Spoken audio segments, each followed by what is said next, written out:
اللہ رب العزت نے ہر امت اور قوم کو کسی فتنہ اور آزمائش میں ہمیشہ مبتلا کیا ہے، جس کی خبر پیغمبروں نے اپنی اقوام کو دی ہے۔ امت محمدیہ کے لیے ایک بڑی آزمائش وحشی اور درندہ صفت قوم کے خروج کی شکل میں لکھ دی گئی ہے، جس کے وقوع پذیر ہونے میں کوئی شک نہیں۔ آخری نبی محمد صلی اللہ علیہ وسلم نے احادیث مبارکہ میں اس فتنے کی خبر نہایت ہی وضاحت کے ساتھ دی ہے۔ اس وحشی قوم کا نام یاجوج ماجوج ہے۔ یہ وہ قوم ہے جس کی پیشن گوئی نہ صرف نبی صلی اللہ علیہ وسلم نے کی، بلکہ توریت و انجیل میں بھی اس قوم کا ذکر ملتا ہے، جسے گوگ اینڈ میگوگ کہا گیا ہے۔ دراصل یاجوج ماجوج حضرت نوح علیہ السلام کے تیسرے بیٹے یافس کی اولاد میں سے ہیں۔ یہ لوگ شمالی مشرقی ایشیا میں زندگی بسر کیا کرتے تھے اور اپنے ارد گرد کے علاقوں پر ہمیشہ وحشیانہ حملہ کیا کرتے تھے۔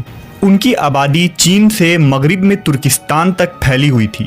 روایتوں میں آتا ہے کہ یاجوج ماجوج بنی آدم میں سے ہیں، اور اگر انہیں پوری دنیا میں چھوڑ دیا جائے تو تباہی مچا دیں گے اور لوگوں کی معیشت تباہ کر ڈالیں گے۔ ان میں سے ہر کوئی آدمی اس وقت تک نہیں مرتا جب تک اپنی 1000 یا اس سے زیادہ اولاد نہ دیکھ لے۔ ان کے چہرے تہ بتہ ڈھال کی طرح ہیں۔ یہ لوگ لمبے قد کاٹ کے ہیں جو صنوبر کے درخت کے مانند ہے۔ ان میں سب سے لمبا شخص 3 بالش تک کا ہوتا ہے۔ یہ جس جاندار کے پاس سے گزرتے ہیں انہیں کھا جاتے ہیں۔ یہ موسم بہار میں اپنے غاروں سے نکلتے ہیں اور سبزہ کھاتے ہیں۔ ان کے پنجے اور دانت درندوں کی طرح ہیں۔ ہزاروں سال قبل اس روئے زمین پر اللہ کے ایک نیک بندے کی حکومت تھی، جنہیں ذوالقرنین کے نام سے جانا جاتا ہے۔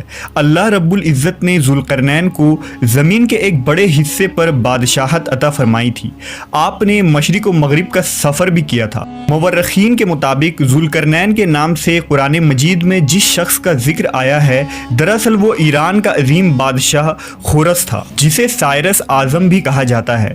جب حضرت ذوالقرنین نے شمال کا سفر کیا تو آپ کا گزر مشرقی ترکستان اور مغولستان کے علاقوں سے ہوا۔ یہ علاقہ 2 عظیم پہاڑوں کے بیچ آباد تھا، اور پہاڑ کے اس پار یاجوج ماجوج رہا کرتے تھے۔ ان لوگوں نے ذوالقرنین سے یاجوج ماجوج کے فتنے کی شکایت کی اور کہا کہ یہ قوم بار بار ان علاقوں میں حملہ کر کے فساد پھیلاتے ہیں۔ لہٰذا حضرت ذوالقرنین نے اس سرکش قوم کی یلغار سے حفاظت کے خاطر ان پہاڑوں کے درمیان ایک مضبوط دیوار تعمیر کروائی، جو لوہے اور پگھلے ہوئے تانبے سے بنائی گئی تھی۔ تعمیر مکمل ہونے کے بعد آپ نے اللہ کا شکر ادا کیا اور لوگوں کو آگاہ کیا کہ یہ دیوار وقتی طور پر اس قوم سے حفاظت کرے گی، لیکن ہر چیز فنا ہو کر رہتی ہے، لہٰذا ایک دن یہ دیوار بھی ٹوٹ جائے گی اور یاجوج ماجوج ان علاقوں سے نکل کر تمام زمین پر پھیل جائیں گے۔ جیسا کہ اللہ نے قرآن مجید میں ارشاد فرمایا، یہاں تک کہ جب یاجوج ماجوج کھول دیے جائیں گے اور وہ ہر بلندی سے دوڑتے ہوئے آئیں گے اور سچا وعدہ قریب آ لگے گا۔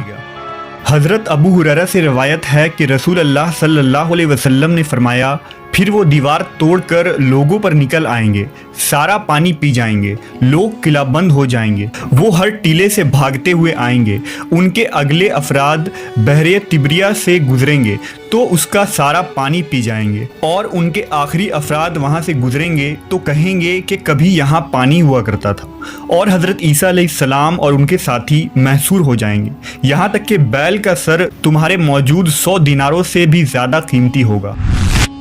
وہ اپنے تیر آسمان کی طرف پھینکیں گے، جنہیں اللہ خون لگا کر نیچے پھینکے گا، تو وہ کہیں گے ہم نے آسمان والوں پر بھی غلبہ پا لیا ہے، جس طرح ہم اہل زمین پر غالب ہیں۔